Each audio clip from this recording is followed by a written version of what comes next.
Shriram express news, आपली बातमी आपला आवाज। शहरातील भगतसिंग चौकात आज पहाटे अज्ञात समाजकंटकांनी धुमाकूळ घालत नागरिकांच्या घरासमोर उभ्या असलेल्या 8 वाहनांची तोडफोड केली। विशेष म्हणजे ही घटना पोलीस मदत केंद्राजवळच घडल्याने पोलिसांच्या कार्यक्षमतेवर गंभीर प्रश्नचिन्ह निर्माण झाले आहे। या घटनेमुळे स्थानिक नागरिकांमध्ये मोठी भीतीचे वातावरण पसरले आहे।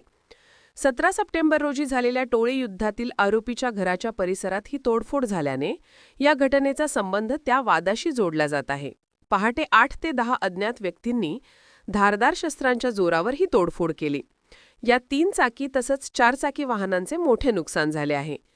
घटनेची माहिती मिळताच पोलिसांनी घटनास्थळी धाव घेतली। सीसीटीव्ही फुटेजच्या आधारे आरोपींचा शोध सुरू करण्यात आला आहे।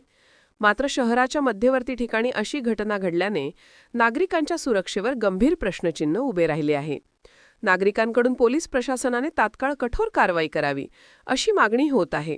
याविषयी श्रीराम एक्सप्रेस न्यूज वाहिनीने घेतलेला आढावा।